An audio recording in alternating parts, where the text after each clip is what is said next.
नमस्कार, मैं कुमार शुभम आप सभी का सिन्हा क्लासेस के इस यूट्यूब चैनल पर स्वागत करता हूं।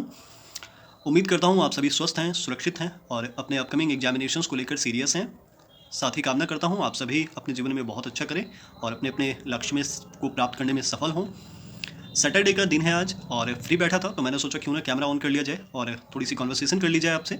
लेकिन प्रयास करूंगा कि मैं जो भी कॉन्वर्सेशन करूं वो सबके लिए उपयोगी हो। जो कोई भी व्यूअर आज मेरा ये वीडियो देखे, फिर चाहे वो कोई जूनियर स्टूडेंट हो, कोई सीनियर स्टूडेंट हो, या कोई प्रोफेशनल्स हों, जैसे कि कोई किसी पेशे से जुड़े हुए लोग हों, उन सभी के लिए, मतलब कुल मिलाकर मैं कहना चाहता हूँ कि सबके लिए, जो भी व्यूअर्स आज के वीडियो को देखें उनके लिए ही आज का ये कॉन्वर्सेशन महत्वपूर्ण हो, ऐसा मैं प्रयास करूँगा। हम सब एक अपराध के बारे में बहुत सुनते हैं, खूब सुनते हैं आए दिन, लेकिन बहुत बार इस असमंजस में होते हैं, कन्फ्यूजन में होते हैं कि क्या इसकी सही परिभाषा होनी चाहिए और क्या इसके लिए दंड के प्रावधान हैं भारत में। तो आइए चर्चा करते हैं और प्रयास करूंगा कि बहुत सरल और आसान शब्दों में मैं आपके साथ ये व्याख्या, ये कन्वर्सेशन कर सकूं। देखिए, मैं बात कर रहा हूँ चोरी के बारे में, थेफ्ट। जब आप इंडियन पीनल कोड 1860 पढ़ेंगे तो उसमें एक चैप्टर आता है, चैप्टर 17। उसमें एक सेक्शन आता है 378। मैं आपको बताऊं कि यही वो सेक्शन है जो चोरी को डिफाइन करता है, थेफ्ट को डिफाइन करता है। जो चैप्टर पूरा 17 है वो ऑफेंस अगेंस्ट प्रॉपर्टी, संपत्ति के विरुद्ध होने वाले अपराधों के विषय में हमें बताता है। अगर आप 378 सेक्शन को पढ़ेंगे तो उसमें साफ साफ लिखा है कि वह जो कोई भी किसी व्यक्ति के कब्जे में से किसी जंगम संपत्ति को उसकी सम्मति के बिना, यानी जिसके कब्जे में वो संपत्ति है, उसकी सम्मति के बिना बेईमानी से उसे ले लेने के आशय से हटाता है, वह चोरी करता है, यह कहा जाता है। समझ सकता हूँ कि वर्ड्स थोड़े कठिन हैं, लेकिन मैं इसे आसान शब्दों में भी बताऊंगा, अभी बोलूँगा। आप इस बात को समझिए कि ये तो बड़ा कॉमन है कि हम सब आए दिन भी इस बात को बोलते हैं कि अगर किसी की भी संपत्ति को आप इस्तेमाल करना चाहें तो एक बार उसके स्वामी से, जो उसका ऑनर है, उससे ज़रूर पूछ लें या उसे बता दें। सीधी सी बात है कि हम लोग भी आए दिन ये कहते हैं कि किसी की संपत्ति का इस्तेमाल बिना उससे पूछे करना या बिना उसे बताए करना ही चोरी कहा जाता है। ऐसा ही कुछ आईपीसी में लिखा हुआ है। एक कीवर्ड है इसमें जो आपको समझना चाहिए, जंगम संपत्ति, मूवेबल प्रॉपर्टी। मैंने भी अपने कई वीडियोस में बोले हैं ये बात जंगम संपत्ति के बारे में, तो आइए मैं आज इसको क्लियर कर दूं आपके सामने। You have to read again section 22 of Indian penal code 1860, जिसमें कि मूवेबल प्रॉपर्टी या जंगम संपत्ति की परिभाषा दी गई है। जंगम संपत्ति का मतलब होता है, मूवेबल प्रॉपर्टी का मतलब होता है कि इसमें लिखा हुआ है कि सारी संपत्तियां जंगम संपत्तियां हैं। बस भूबद्ध संपत्तियां या ऐसी कोई संपत्ति जो किसी ऐसे संपत्ति से कसकर जकड़ी हुई, बंधी हुई है जो स्वयं भूबद्ध है, यानी भूबद्ध संपत्तियों को छोड़ दें और भूबद्ध संपत्तियों में कसकर अस्थायी रूप से जकड़ी हुई संपत्तियों को छोड़ दें अगर, तो सारी संपत्तियां जंगम संपत्तियां हैं, मूवेबल प्रॉपर्टी है। ऐसा आईपीसी सेक्शन 22 में लिखा हुआ है, साफ साफ पढ़ सकते हैं आप। तो इस सेक्शन में एक स्पष्टीकरण है, वो आज के वीडियो में आपको जरूर जानना चाहिए कि अगर कोई संपत्ति भूबद्ध है तो क्योंकि वो संपत्ति भूबद्ध है इसलिए वो जंगम संपत्ति नहीं हो सकती, इसलिए वो चोरी का विषय नहीं हो सकती। लेकिन जैसे ही उसे जमीन से हटा दिया जाता है, उसे पृथक कर दिया जाता है जमीन से, तो वो जंगम संपत्ति हो जाती है, भूबद्ध संपत्ति नहीं रहती और फिर वो चोरी का विषय होने के योग्य हो जाती है।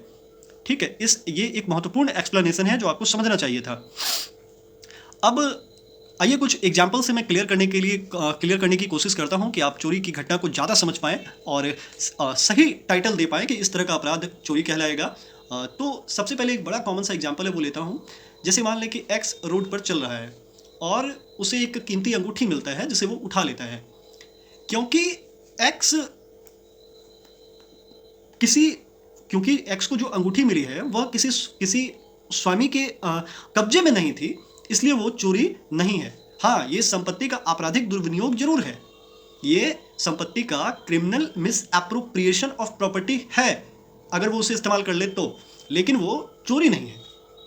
एक और एग्जांपल से आप समझे, मान लेते हैं कि ए के लैंड में एक आम का पेड़ लगा हुआ है और बी की उस पर बुरी नज़र है।